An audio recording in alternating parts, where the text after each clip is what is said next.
The blood on her gloves had frozen to a dark crimson as Diana Vaughn stumbled through the blinding white, her chest heaving with each desperate breath that burned her lungs like swallowing fire. The wagon wheel had snapped clean through an hour ago, maybe two. She had lost all sense of time in the howling December wind that tore across the mountain pass between Nevada and California in this unforgiving winter of 1884. Her father lay dead 3 days behind her.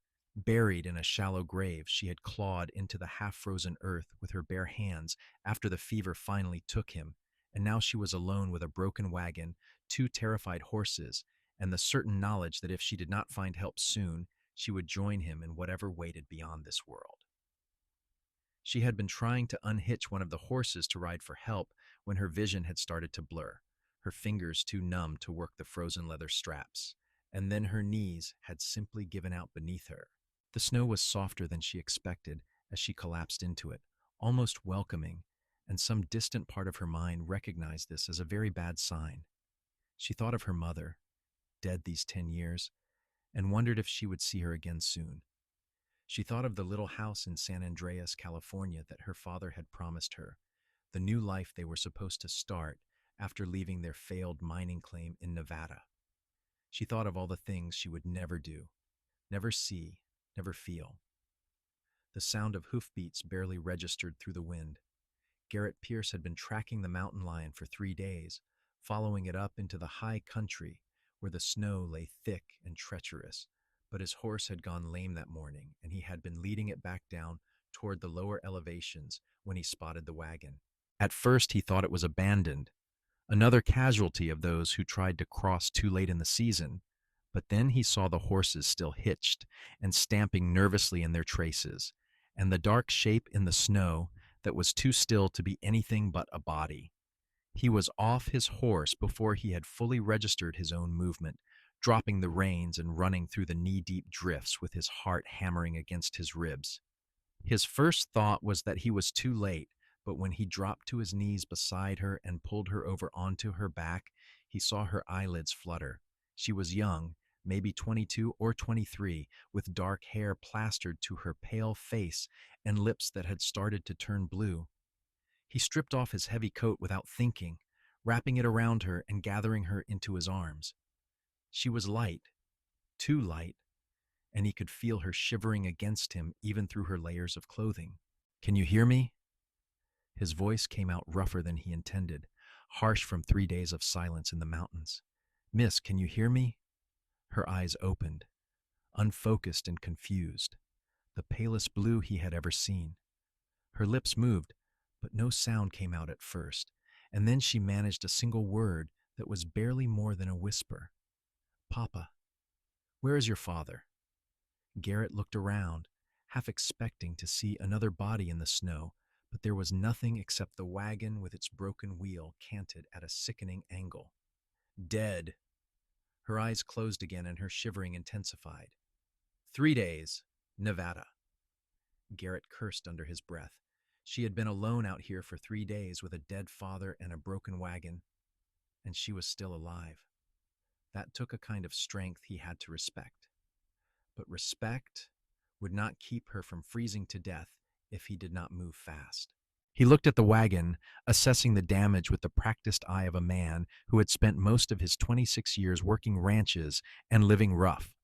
The wheel was broken clean through the hub, and it would take time to fix, time this woman did not have. "Listen to me." He shifted her in his arms, trying to get her to focus on his face. "My name is Garrett Pierce. I am going to fix your wagon and get you somewhere warm, but I need you to stay awake. Do you understand?" She nodded weakly, her teeth chattering so hard he could hear them clicking together. Diana Vaughn." "All right, Diana Vaughn, let us get you out of this snow." He carried her to the wagon and managed to get the back flap open with one hand while holding her with the other. Inside was a jumble of supplies and belongings, the chaos of people who had left in a hurry or had been too sick to care about organization.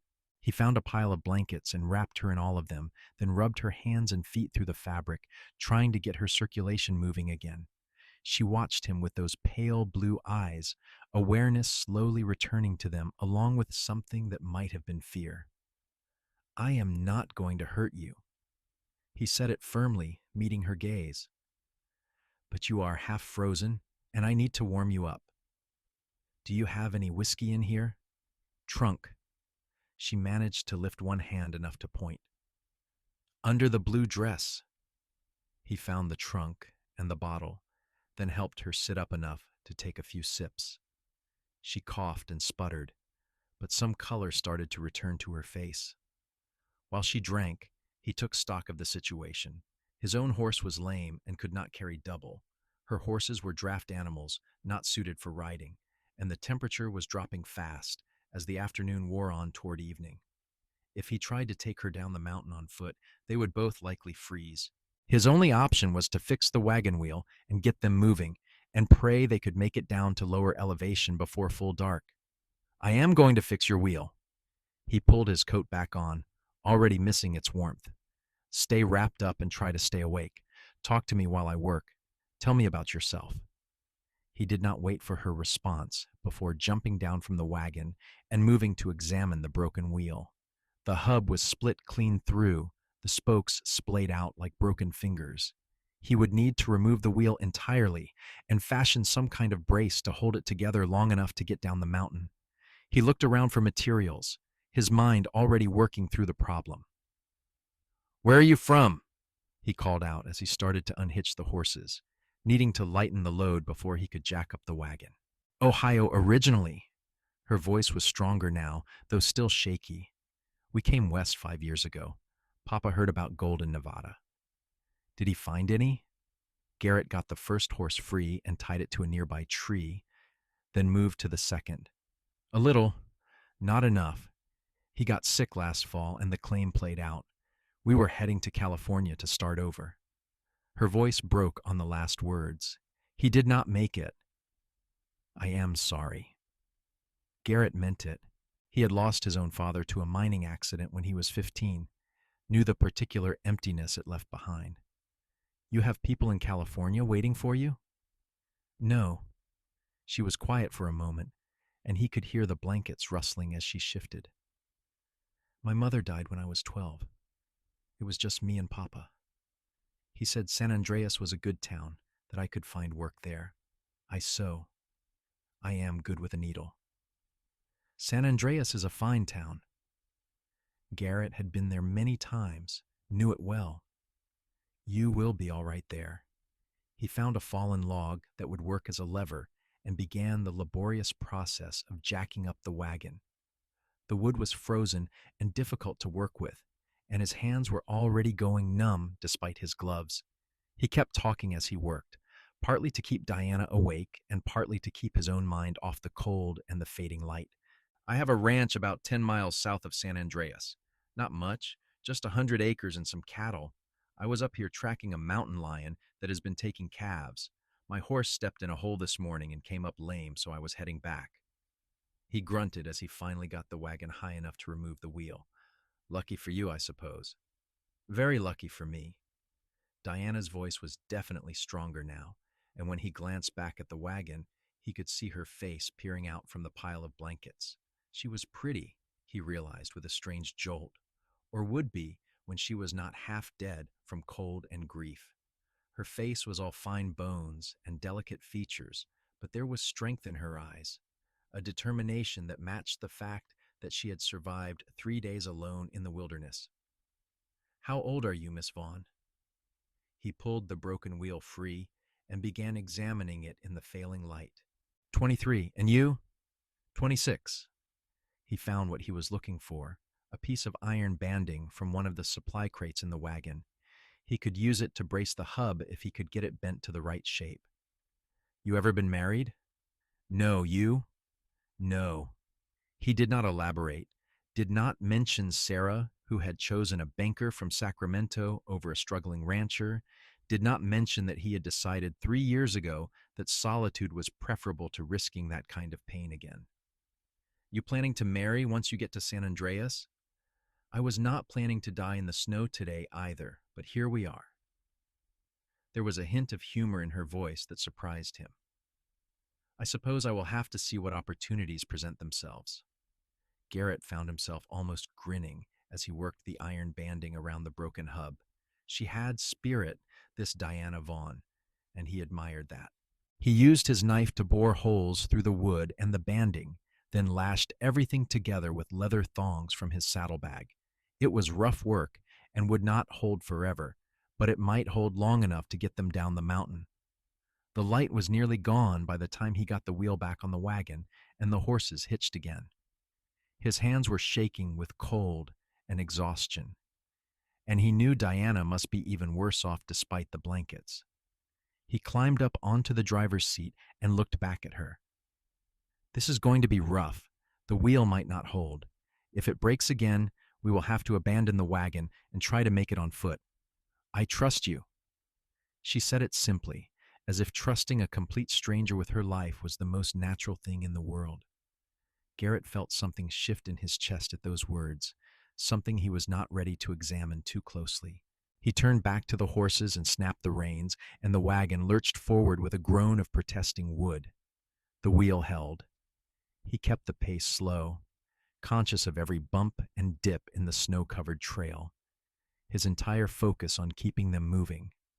They descended through the gathering darkness in silence broken only by the creak of the wagon and the huffing breath of the horses. The snow had stopped falling, but the wind was bitter, cutting through Garrett's coat like it was made of paper. He could not imagine how cold Diana must be in the back, but she did not complain, did not make a sound. He found himself glancing back every few minutes to make sure she was still conscious, and each time he saw those pale blue eyes watching him, steady and alert.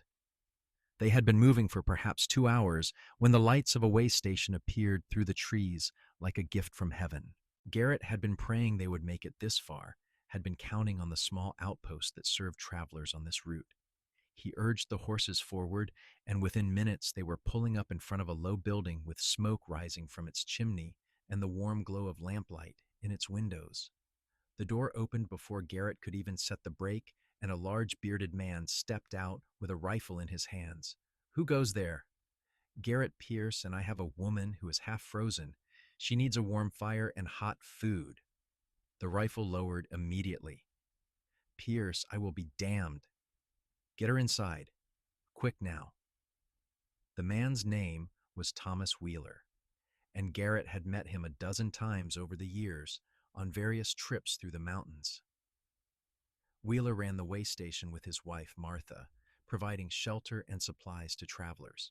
Between them, Garrett and Wheeler got Diana inside and into a chair by the fire, while Martha clucked and fussed and immediately set about making hot soup and coffee. "Her father died 3 days ago," Garrett explained quietly, while Martha worked on getting Diana out of her wet outer layers. "Wagon broke down in the pass. I found her collapsed in the snow." "Poor thing."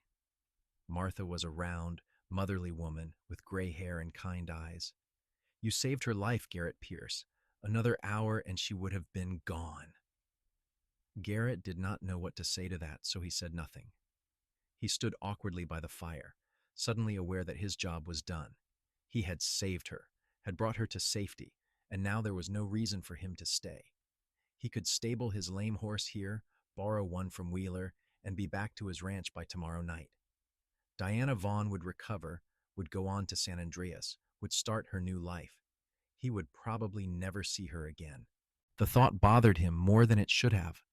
"Mr. Pierce." Diana's voice made him turn.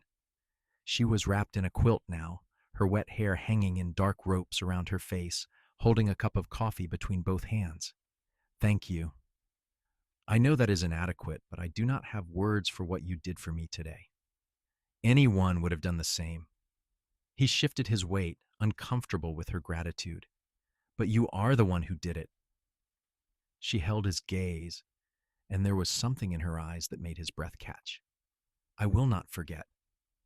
Martha insisted they both eat before anything else, and Garrett found himself sitting at the rough table across from Diana, spooning up stew and fresh bread while Wheeler told stories, and Martha refilled their bowls. The warmth of the fire and the food in his belly made Garrett realize how exhausted he was, how cold he had gotten during those hours on the wagon. But he kept looking at Diana, watching color return to her face, watching her smile at something Martha said, watching her become a living person instead of a frozen body in the snow. They talked long into the night, the four of them, and Garrett learned that Diana was sharp and funny, that she loved books and music, that she had taught herself to read when she was 5 by borrowing her mother's Bible. She learned that he had built his ranch from nothing, that he loved the land with a fierce passion, that he had never wanted anything except a place of his own and the freedom to work it. There was an ease between them that surprised Garrett, as if they had known each other far longer than a few hours. When Martha finally insisted that everyone needed sleep, she made up a bed for Diana in the small back room, while Garrett bedded down in the loft above the main room where Wheeler stored supplies. He lay awake for a long time, listening to the wind howl outside and thinking about pale blue eyes and a woman who trusted him with her life after knowing him for less than a day. He was still thinking about her when he finally fell asleep. Morning brought clear skies and brutal cold, the kind that made the inside of Garrett's nose freeze when he stepped outside to check on the horses. Wheeler's hired hand, a quiet young man named Jim, had already tended to the animals and was working on replacing Diana's wagon wheel with a spare from Wheeler's stock. The makeshift repair Garrett had done in the dark had gotten them here, but would never hold for the rest of the journey to San Andreas. Diana emerged from the way station wrapped in Martha's spare coat, her dark hair braided and coiled at the nape of her neck. She looked rested but sad, and Garrett guessed she was thinking about her father, about the fact that she was leaving him behind in the Nevada mountains. "Mr. Wheeler says the wheel will be ready by noon." She came to stand beside him, her breath puffing white in the cold air. "I have enough money to pay him for the wheel and the room, and still have a little left over when I get to San Andreas." "That is good." Garrett did not know what else to say. The plan was clear. Her wagon would be repaired, she would continue on to San Andreas, and he would ride back to his ranch. Simple, straightforward. So why did he feel like he was about to make a terrible mistake? "Will you ride with me to San Andreas?" The words came out of Diana's mouth in a rush, as if she had been holding them back and they had finally burst free. "I know it is asking a great deal, and you have already done so much, but I would feel safer with someone who knows the area. I could pay you or work for you or something. I am not ready to be alone again yet." Garrett looked at her, at the vulnerability in her eyes and the way she was holding herself stiffly as if bracing for rejection. Every practical bone in his body said he should refuse, should explain that he had responsibilities at his ranch, that she would be fine on her own now that the worst of the danger had passed. But what came out of his mouth was something else entirely. "I will ride with you. No payment necessary." The smile that broke across her face was like sunrise, and Garrett felt that strange shifting in his chest again, stronger this time. They spent the rest of the morning helping Wheeler and his wife with various tasks around the way station, and Garrett found himself constantly aware of Diana's presence, of where she was and what she was doing. He told himself it was just concern for her welfare, that he had saved her life and naturally felt some responsibility for her continued safety. He told himself it had nothing to do with the way she laughed at Wheeler's jokes or the graceful efficiency with which she helped Martha prepare the midday meal. He was a terrible liar, even to himself. By early afternoon, Diana's wagon was repaired and loaded. Wheeler's borrowed horse was saddled for Garrett, while his own lame mount would remain at the way station to recover, and they were ready to depart. Martha hugged Diana like a daughter and made her promise to stop by the next time she was in the area. Wheeler shook Garrett's hand and told him to take care of the young lady, with a knowing look in his eyes that made Garrett want to protest that it was not like that, except he was not entirely sure what it was like. The trail down the mountain was clear and well-traveled, and they made good time despite the cold. Garrett rode alongside the wagon rather than ranging ahead, and he and Diana talked easily, swapping stories about their lives and dreams. She told him about growing up in Ohio, about her mother who had died of cholera, about following her father west in search of fortune. He told her about inheriting nothing but debts when his father died, about working other men's ranches until he had saved enough to buy his own land, about the satisfaction of building something with his own hands. Do you have help on your ranch? Diana asked as they paused to rest the horses in the late afternoon. Or do you manage it alone? I have a hired man, Carlos Martinez. He is getting on in years, but he knows cattle better than anyone I ever met. And I have a woman who comes in twice a week to cook and clean, Mrs. Chin from San Andreas. Beyond that, it is just me. It sounds lonely. It is. The admission surprised Garrett with its honesty. But it is honest work, and the land is mine. That counts for something. It counts for a great deal. Diana was quiet for a moment, then asked, Do you think I will find work in San Andreas? Real work, I mean, not just taking and mending. I know you will. San Andreas is growing fast with the mining operations in the area. There are new families coming in all the time, and they need clothes made and altered. You might even be able to open your own shop if you are ambitious enough. I am ambitious enough. There was steel in her voice. I have to be. I have no one to rely on but myself now. The words were matter of fact, but Garrett heard the fear underneath them, the knowledge that she was completely alone in the world. He wanted to tell her that she could rely on him, but that seemed presumptuous after knowing her for barely a day. Instead, he said, You are stronger than you think, Diana Vaughn.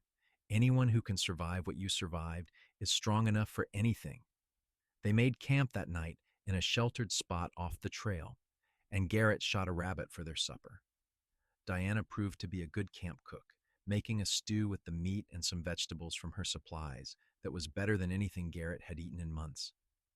They sat by the fire afterward, wrapped in blankets against the cold, and talked until the stars wheeled overhead. Tell me about your mother, Diana said softly. You mentioned your father died, but you never speak of her. She died when I was born. Garrett poked at the fire with a stick, sending sparks drifting up into the darkness.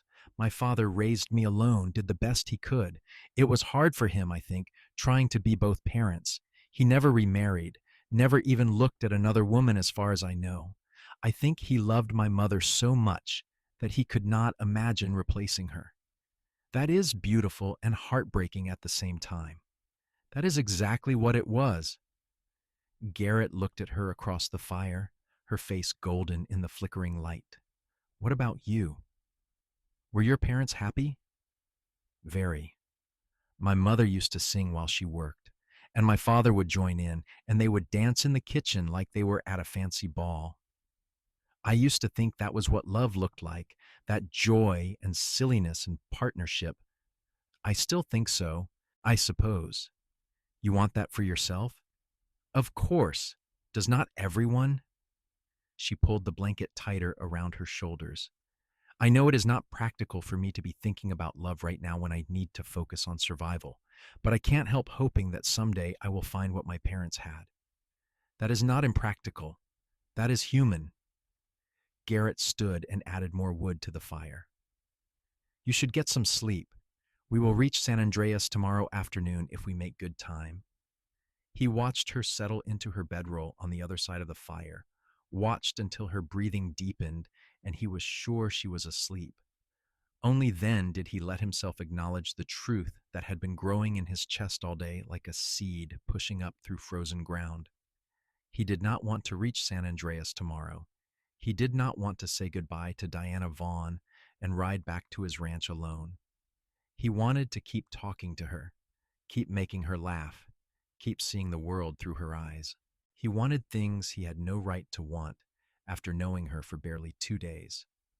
Garrett forced himself to lie down and close his eyes, but sleep was a long time coming. They rose with the dawn and were on the trail early, both of them quiet as the miles passed beneath the wagon wheels. The landscape changed as they descended, the heavy snow giving way to patches of bare ground, the pine trees thinning out to reveal rolling hills dotted with scrub oak. By mid-morning, they could see the valley spread out below them, and by early afternoon the buildings of San Andreas came into view. The town was larger than Diana had expected, a bustling community built around the mining industry, with a main street lined with shops and businesses. Garrett guided her wagon to the town's only boarding house, a tidy two-story building run by a widow named Mrs. Patterson. He negotiated a good rate for Diana, helped her carry her trunk inside, and stood awkwardly in the parlor while she arranged payment with Mrs. Patterson for a week's lodging. "This should give you time to look for work and more permanent housing," he said when they were alone again. "Mrs. Patterson is fair and honest. You will be safe here. Thank you, Mr. Pierce." Diana's voice was formal, but her eyes were bright with unshed tears. "For everything. I truly do not know how to repay you." "No repayment necessary." Garrett turned his hat in his hands, searching for words. "I should get back to my ranch. Carlos will be wondering what happened to me." "Of course." Diana held out her hand for him to shake. "I hope you have a safe journey home." Garrett took her hand, felt the warmth of her skin against his palm, and knew he was making a mistake. He should ask if he could call on her, should ask if she would allow him to court her properly, should do something other than just walk away. But what did he have to offer a woman like Diana Vaughn? A small ranch and a lonely life, the same life Sarah had rejected 3 years ago. Diana deserved better, deserved someone who could give her the security and comfort she needed after losing everything. He dropped her hand and put on his hat. "Goodbye, Miss Vaughn. I wish you all the best." He was out the door and mounted on Wheeler's borrowed horse before he could change his mind, riding out of town without looking back. It was the right thing to do, the sensible thing. So why did it feel like he was leaving a piece of himself behind in that boarding house parlor? The ride back to his ranch took the rest of the afternoon and into the evening. Carlos was indeed wondering what had happened, and Garrett gave him a brief summary while they tended to the horse and checked on the cattle. He did not mention Diana by name, did not mention the way she had looked at him when he left, did not mention the hollow feeling in his chest that had been growing with every mile he put between them. That night he lay in his bed and stared at the ceiling, thinking about singing and dancing in the kitchen, about joy and silliness and partnership. He thought about pale blue eyes and a smile like sunrise. He thought about a woman who had trusted him with her life and how he had repaid that trust by abandoning her in a strange town where she knew no one. By morning, he had made a decision. He found Carlos at breakfast and told him he was riding back to San Andreas. Carlos, who was 65 years old and had seen more of life than Garrett could imagine, just nodded and said, "About time you came to your senses, boss." "I do not know what you are talking about." "Sure you don't." Carlos grinned into his coffee. "Go get your girl." "She is not my girl." "Not yet." Garrett did not bother to argue. He saddled his best horse, the big bay gelding named Copper, and rode for San Andreas at a pace that was just short of reckless. He had no plan, no pretty speech prepared, just a burning certainty that he had been a fool to leave and an even bigger fool if he did not try to fix it. He reached San Andreas by mid-afternoon and went straight to the boarding house.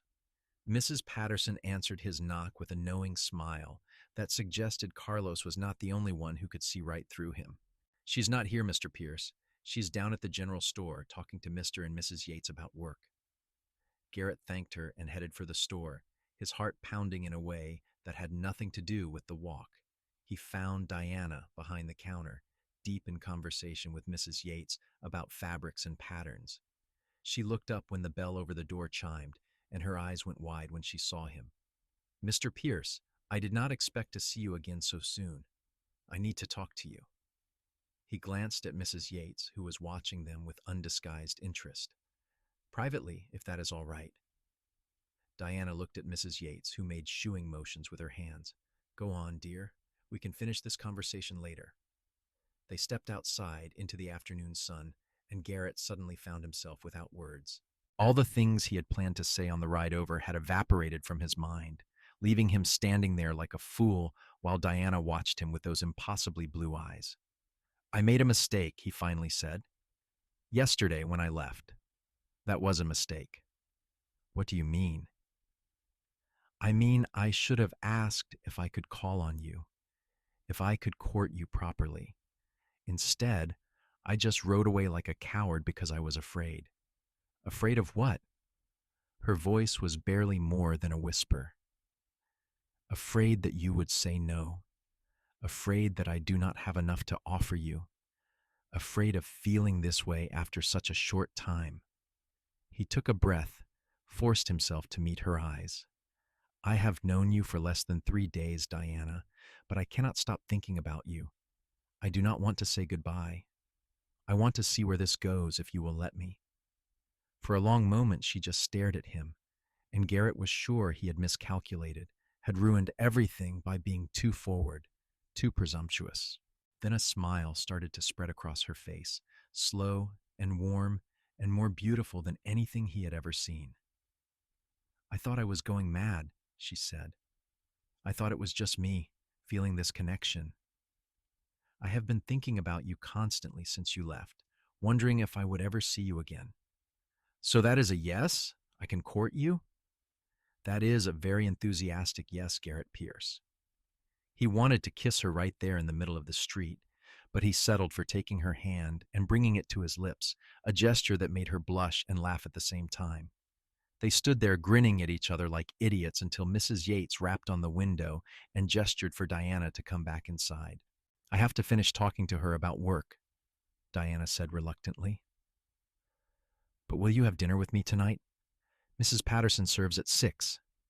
I will be there. Garrett squeezed her hand once before letting go. I will see you tonight. He walked away feeling lighter than he had in years, possibly ever.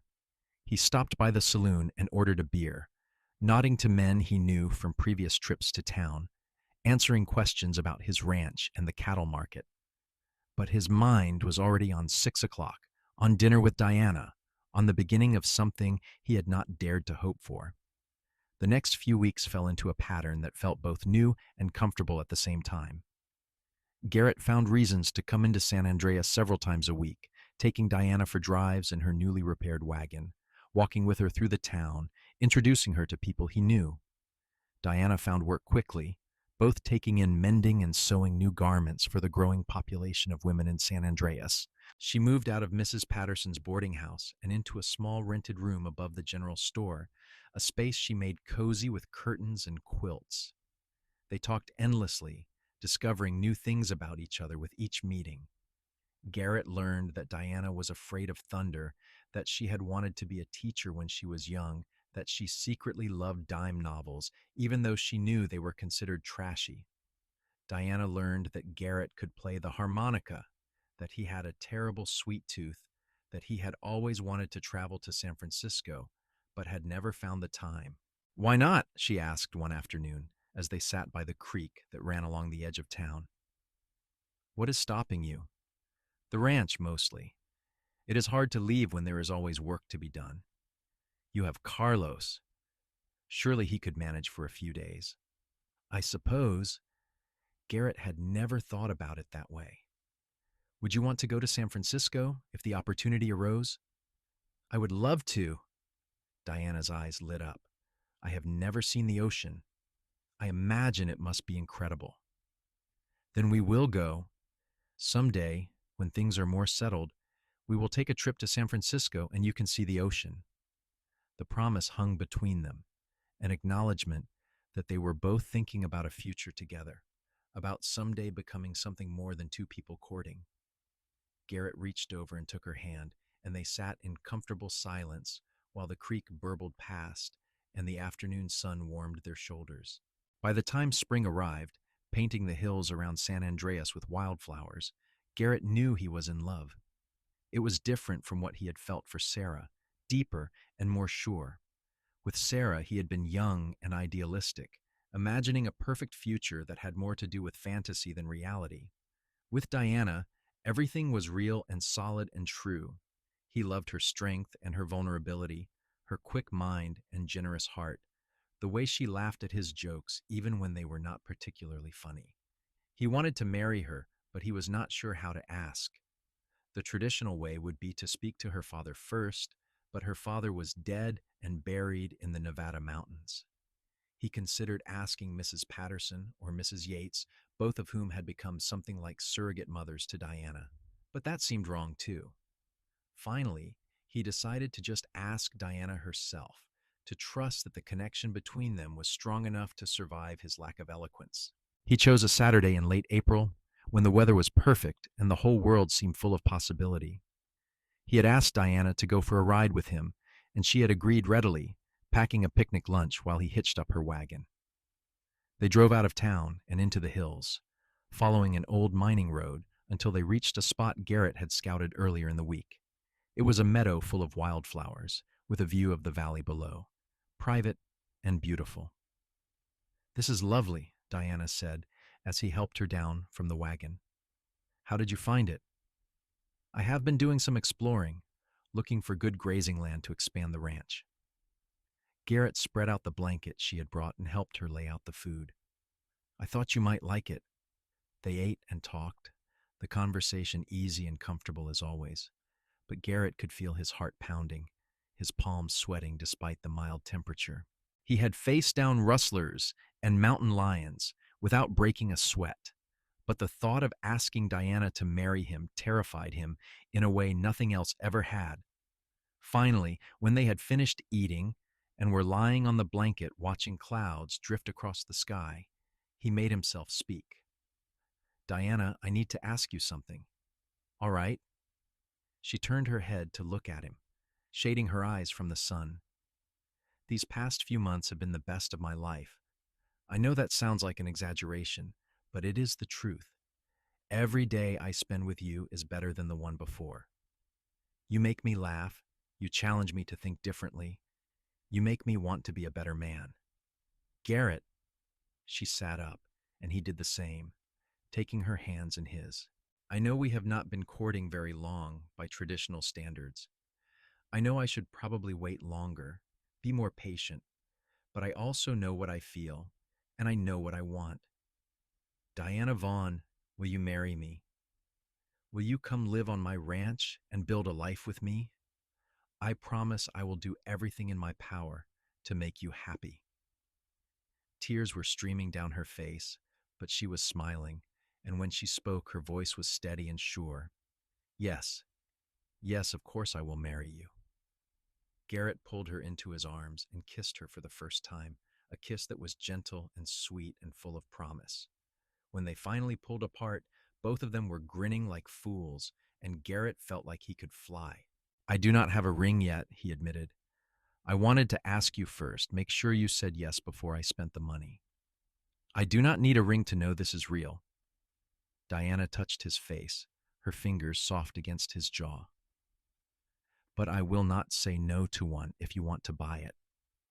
They drove back to San Andreas in a state of euphoria, making plans and dreaming out loud about their future. They would marry in June, they decided, giving them time to prepare, but not so long that they would drive themselves crazy with waiting. It would be a simple ceremony at the church in San Andreas, with a reception afterward for their friends and neighbors. Diana would move to the ranch after the wedding, and they would start their life together properly.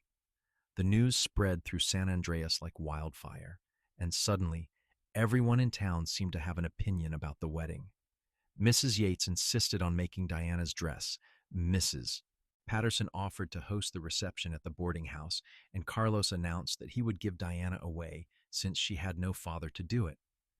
Garrett watched it all with a mixture of amusement and gratitude, realizing that Diana had built herself a family in this town, that she was loved and valued by the people here. The weeks before the wedding passed in a blur of preparation and anticipation. Garrett found himself spending more time in town than on his ranch, much to Carlos's amusement. He bought Diana a simple gold ring from the jeweler, nothing fancy but honest and solid, and her face when he gave it to her made him feel like the richest man in California. They stole moments alone whenever they could, walking and talking and planning their future. Diana wanted to keep sewing even after the wedding, and Garrett supported that wholeheartedly. He had no interest in a wife who would simply stay home and wait for him. He wanted a partner, someone who had her own passions and pursuits. They talked about children, agreeing that they wanted several eventually but were in no rush. They talked about the ranch, about improvements Garrett wanted to make, about Diana's ideas for a vegetable garden, and maybe some chickens.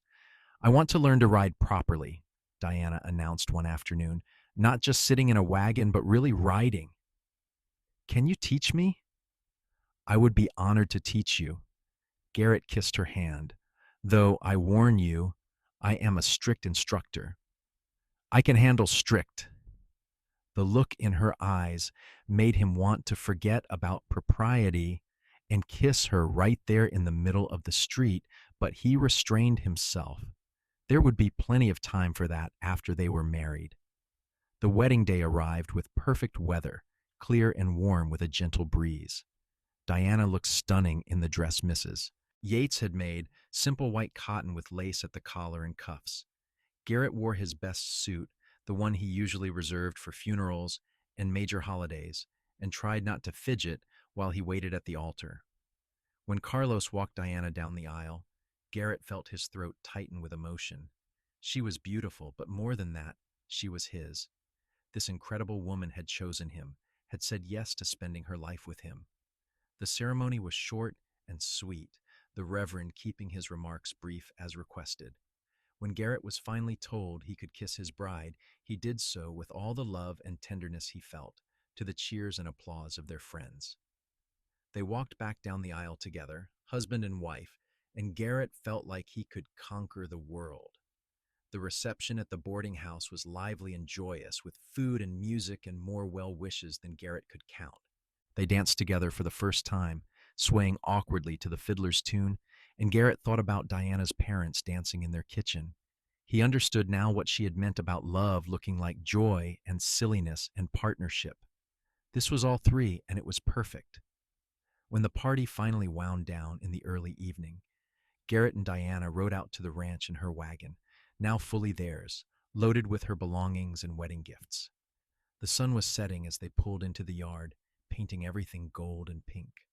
Carlos had discreetly made himself scarce for the night, staying in town to give them privacy. Garrett helped Diana down from the wagon and carried her over the threshold of the house he had built with his own hands, the house that was now hers as much as his. "Welcome home, Mrs. Pierce. It has a nice ring to it." Diana looked around the main room with its stone fireplace and simple furniture. "Our home." "Our home," Garrett agreed, and kissed her again because he could, because she was his wife and he never had to let her go. That night they consummated their marriage in the bed Garrett had owned since he bought the ranch, and it felt like everything in his life had been leading to this moment. Diana was tentative at first, nervous, and Garrett was as gentle as he knew how to be. Afterward, they lay tangled together in the darkness, talking softly about nothing and everything. "Are you happy?" Garrett asked, stroking her hair. "Happier than I ever imagined possible." Diana pressed a kiss to his shoulder. "When my wagon broke in the snow, when I thought I was going to die, I never dreamed that 6 months later I would be here, married to an amazing man, starting a new life. You gave me that, Garrett. You gave me everything. You gave me just as much. I was so lonely before I found you, Diana. I did not even realize how lonely until you were in my life, and I understood what I had been missing." They fell asleep wrapped in each other's arms, and Garrett slept better than he had in years. The first months of marriage were an adjustment for both of them. Diana had to learn the rhythms of ranch life, the early mornings and hard work, the isolation that came with living miles from the nearest neighbor. Garrett had to learn to share his space, to consider another person's needs and wants, to compromise and communicate. There were moments of frustration and miscommunication, but they worked through them together, learning each other's languages. True to his word, Garrett taught Diana to ride. She proved to be a natural in the saddle, fearless and quick to learn.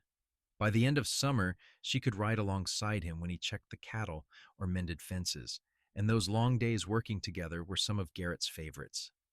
They would pack a lunch and spend the entire day out on the range, talking and laughing and occasionally stopping to kiss in the shade of an oak tree. Diana also established her vegetable garden and got her chickens, taking to ranch life with a determination that made Garrett love her even more. She continued to take in sewing work from women in San Andreas, riding into town once or twice a week to deliver finished pieces and pick up new commissions. Garrett admired her independence, her refusal to simply subsume her identity into his. Fall arrived, and with it the hard work of preparing for winter. Garrett and Carlos brought the cattle down from the high pastures, culled the herd, and sold steers at the market in San Andreas. It was a good year, and Garrett was able to put away more money than usual. He and Diana talked about what to do with it, finally deciding to buy another 50 acres adjacent to the ranch. It would mean more work, but also more security, more opportunity to grow. Winter came early that year, and Garrett watched Diana carefully as the first snow fell, remembering how he had found her collapsed in the drifts a year ago. But she seemed fine, untroubled by the cold or the memories. They spent the long winter evenings by the fire, Diana sewing while Garrett mended tack or whittled, and talked about their plans for the spring. "I want to go to San Francisco," Diana said one night in February. "You promised me we would go see the ocean." "I did promise that, did not I?" Garrett set down the piece of leather he was working on. "We could go in the spring after the calving is done, make a real trip of it, stay a week or two." "Really?" Diana's face lit up. "You mean it?" "I mean it. You are right, Carlos can handle things here, and I want to see San Francisco with you, show you the city." They started planning the trip immediately, saving money and making arrangements. Carlos assured them he could manage the ranch in their absence, and they set a date in April to leave. Garrett felt like a kid anticipating Christmas, excited not so much for the city itself, but for the chance to share new experiences with Diana, to make memories together. March brought something else entirely. Diana had been feeling unwell for a few weeks, tired and queasy, and when she missed her monthly courses twice in a row, they both knew what it meant. The doctor in San Andreas confirmed it. Diana was pregnant, due in late October. Garrett was terrified and thrilled in equal measure. He wanted children, had always wanted them, but the reality of becoming a father was overwhelming. Diana seemed to take it more in stride, though he knew she was nervous too. They held each other that night and talked about names and nurseries and all the ways their lives were about to change again. "Should we postpone San Francisco?" Diana asked. "I know pregnant women can travel, but if you would rather wait." "We are not postponing." Garrett kissed her forehead. "You want to see the ocean, and I want to take you. This might be our last chance for a trip like this for a while once the baby comes." So in April, they left the ranch in Carlos's capable hands and took the stage to Sacramento, then the train to San Francisco. Diana had never been on a train before, and she pressed her nose to the window like a child, delighting in everything they passed. Garrett found himself seeing the world through her eyes, rediscovering wonder in things he had taken for granted. San Francisco was everything they had hoped and more. They stayed in a modest hotel near the waterfront and spent their days exploring the city. Garrett took Diana to the ocean on their second day, watching her face as she saw the endless expanse of water for the first time. She cried, overwhelmed by the beauty of it, and they walked along the beach, holding hands while the waves crashed beside them. They visited museums and restaurants, went to the theater to see a play, shopped in stores that carried goods from all over the world. Diana bought fabric she could never get in San Andreas, dreaming of all the things she would make with it. Garrett bought her a silver locket and placed it around her neck, and she bought him a new hat that made him feel dashing and ridiculous at the same time. But his favorite moments were the quiet ones. Mornings in their hotel room watching Diana brush her hair, evenings walking through the city streets hand in hand, nights making love with the sounds of the city drifting through the open window. They were completely alone in a city of thousands, anonymous and free, and it felt like they were the only two people in the world. "Thank you for this," Diana said on their last night as they stood on the balcony of their hotel room, looking out at the lights of the city. "This has been magical." "Thank you for marrying me." Garrett wrapped his arms around her from behind, his hands resting on her still flat stomach. "For building this life with me." "I love you, Diana."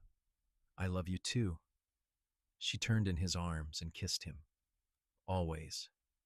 They returned to the ranch in late April to find that Carlos had managed everything perfectly and that spring had arrived in full force while they were gone.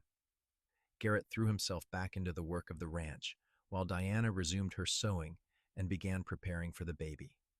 She made tiny clothes and blankets, working with a dedication that made Garrett's heart ache with love. As Diana's pregnancy progressed, Garrett found himself constantly worried about her. He remembered his mother dying in childbirth, remembered his father's grief, and he was terrified of losing Diana the same way. But Diana was healthy and strong, and the doctor assured them that everything was progressing normally. Still, Garrett hovered, much to Diana's amusement. I am not made of glass, she told him one day in August when he insisted on carrying a basket that she was perfectly capable of carrying herself. Women have been having babies since the beginning of time. Not my wife, not my baby. Garrett took the basket anyway. Humor me. She rolled her eyes but smiled and kissed his cheek. You are going to be impossible when I am actually in labor, are not you? Probably. He did not even try to deny it. October arrived with cooler weather and the first hints of winter in the air. Diana's due date came and went without incident, and Garrett's nerves stretched tighter with each passing day.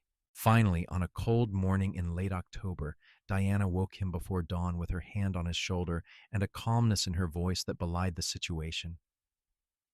It is time. The baby is coming. Garrett had planned for this moment, had everything arranged. He sent Carlos riding for the doctor and the midwife while he helped Diana through the early stages of labor. She was remarkably calm, breathing through the contractions while Garrett fought down panic. The doctor and midwife arrived within an hour, and Garrett was banished from the bedroom to pace in the main room while the women took over. The hours that followed were the longest of Garrett's life. He could hear Diana crying out occasionally, could hear the murmur of voices, but could not make out what they were saying. Carlos tried to distract him with conversation and coffee, but Garrett was useless for anything except wearing a path in the floor with his pacing. Finally, as the afternoon sun slanted through the windows, he heard a new sound, the thin, angry wail of a newborn baby. His knees nearly gave out with relief. A moment later, the midwife emerged with a smile on her face. You have a son, Mr. Pierce, a healthy boy, and your wife is doing fine. Garrett did not remember crossing the room, but suddenly he was in the bedroom at Diana's side. She looked exhausted and radiant at the same time, holding a small bundle wrapped in one of the blankets she had made. She smiled when she saw him, tears streaming down her face. Meet your son.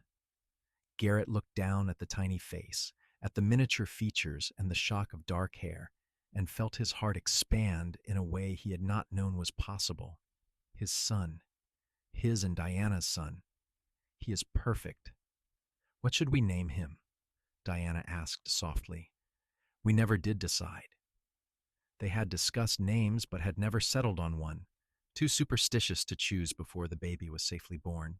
Garrett looked at his son, trying to imagine what name would suit him. What about Gabriel? Gabriel Pierce. Gabriel. Diana tested the name, then nodded. Gabriel Pierce, it is perfect. Garrett sat on the edge of the bed and put his arm around Diana, the three of them forming a small circle of warmth and love.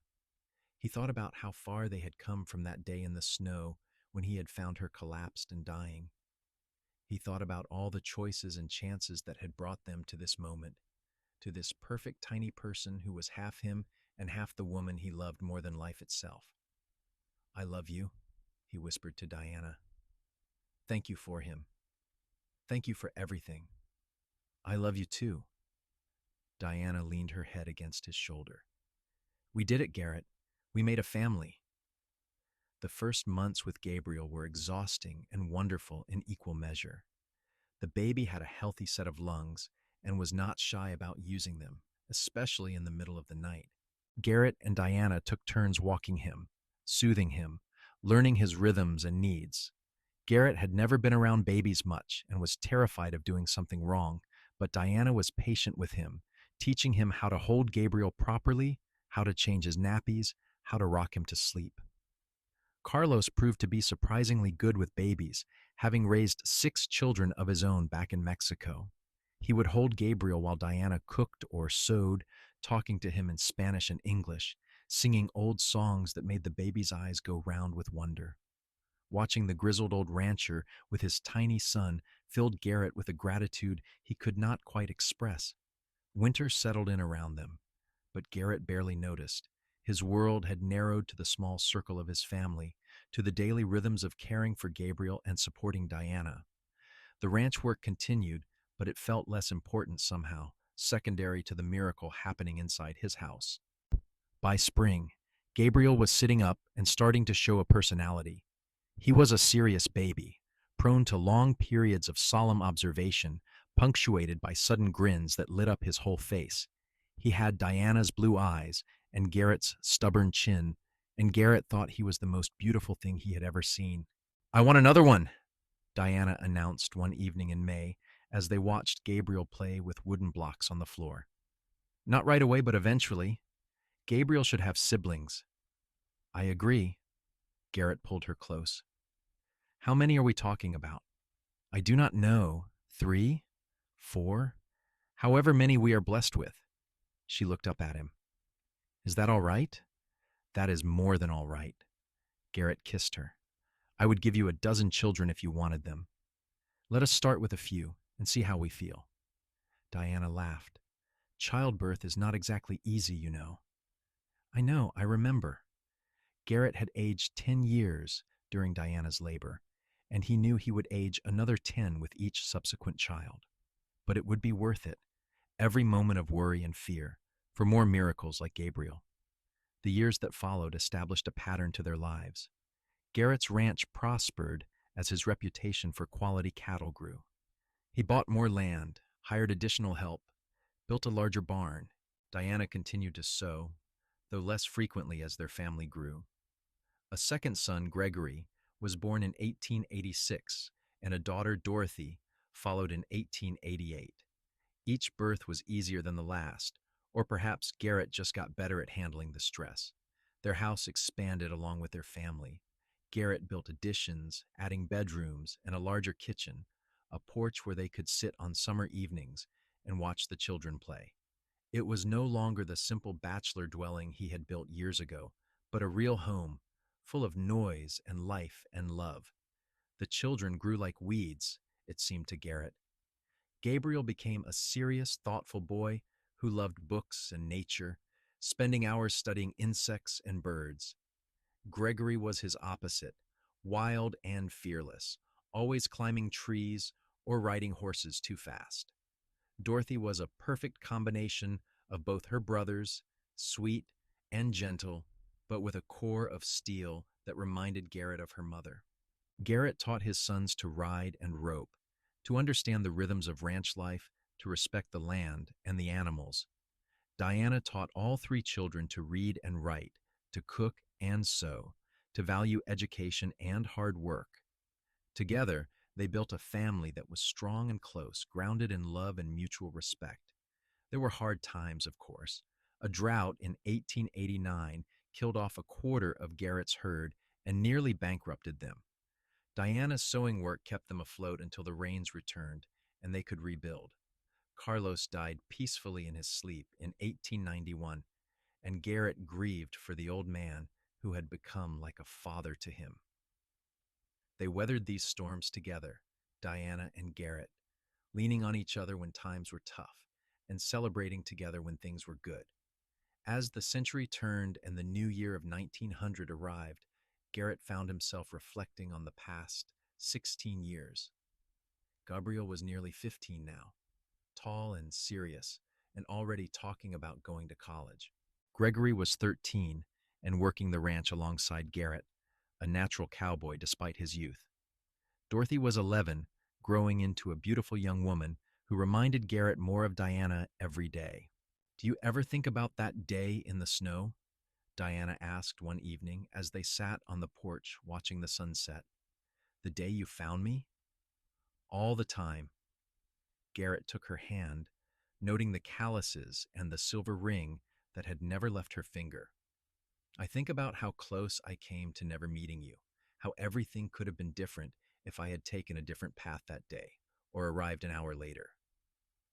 I think about dying in that snow, and then I think about everything I would have missed: our wedding, our children, this life we built together. Diana leaned her head on his shoulder. You saved me, Garrett. Not just my life that day, but everything after.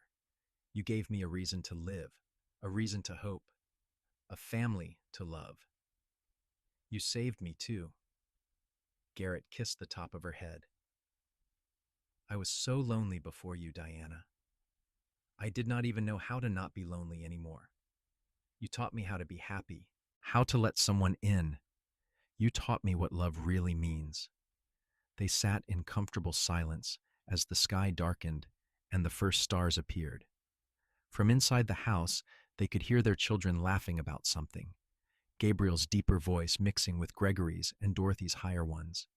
It was the sound of home, of family, of everything Garrett had ever wanted but had been afraid to hope for. I love you, Diana Pierce. He said it simply, meaning it with every fiber of his being. I love you too, Garrett Pierce. She squeezed his hand. Always and forever. As the new century stretched out before them, full of promise and possibility, Garrett thought about the long road that had brought them here.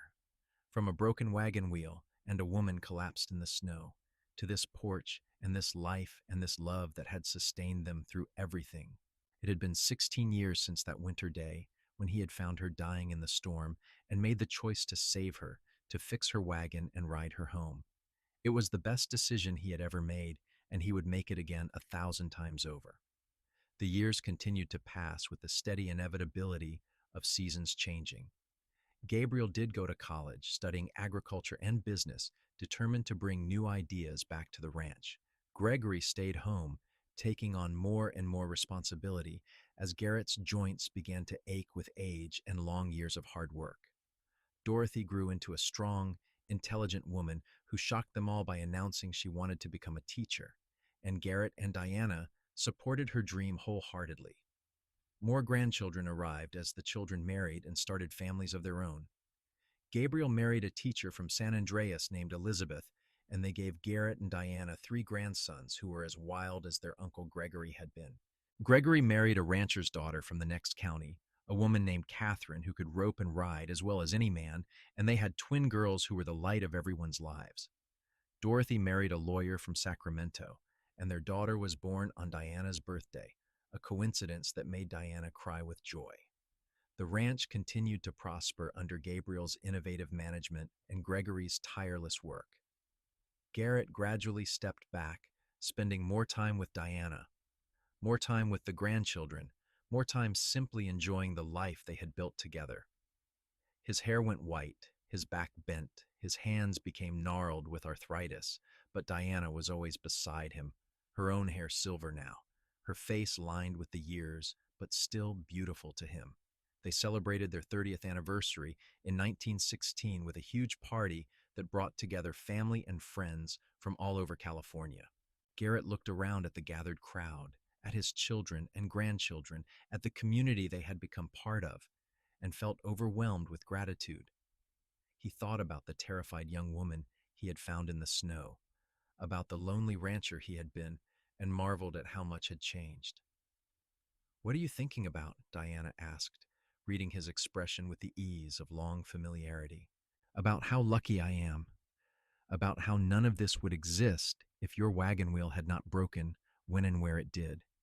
About how grateful I am for every single day I have had with you." "I am the lucky one." Diana kissed him softly. "You gave me everything, Garrett. A home, a family, a love that has sustained me through all these years. I could never repay you for what you did for me.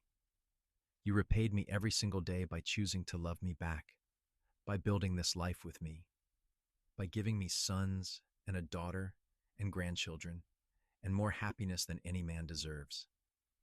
They danced together that night, swaying to music just like Diana's parents had done in their kitchen all those years ago. Garrett's knees protested, and his back ached, but he would not have traded that dance for anything in the world. This was what love looked like, he thought.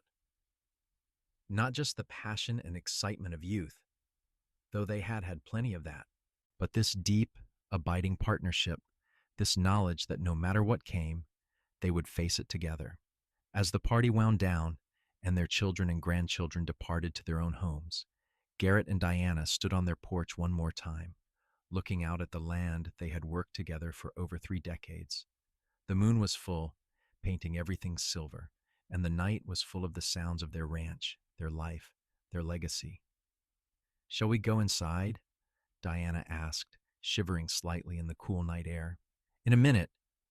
Garrett wrapped his arms around her from behind, just as he had done on that balcony in San Francisco 30 years ago. "I want to remember this moment. I want to hold it forever. We have a lifetime of moments to remember." Diana covered his hands with hers. "And we are not done making new ones yet." She was right, of course. They had many years left, years to watch their grandchildren grow, to see Gabriel and Gregory continue to build the ranch, to delight in Dorothy's success as a teacher and her growing family. They had years of quiet mornings and busy afternoons, of holidays surrounded by family and quiet evenings just the two of them. They had years of love, of partnership, of the life they had chosen and built and protected together. But even in that moment, standing on the porch under the moon, Garrett knew that no matter how many years they had left, it would never be enough. He would never tire of loving Diana, never stop being grateful for the day his path had crossed hers in the snow. She was his wife, his partner, his best friend, the mother of his children, and the love of his life. She was everything and always would be. "Let us go in," he said finally, turning her in his arms to kiss her properly. "Let us go to bed and wake up tomorrow and have another day together." "That sounds perfect." Diana smiled at him, the same smile that had captured his heart 30 years ago and had never let it go. "Every day with you is perfect, Garrett Pierce." They walked inside together, hand in hand as they had been since the beginning, closing the door on the night and the past, ready for whatever tomorrow would bring, because they had each other, and that was all they had ever needed, all they would ever need.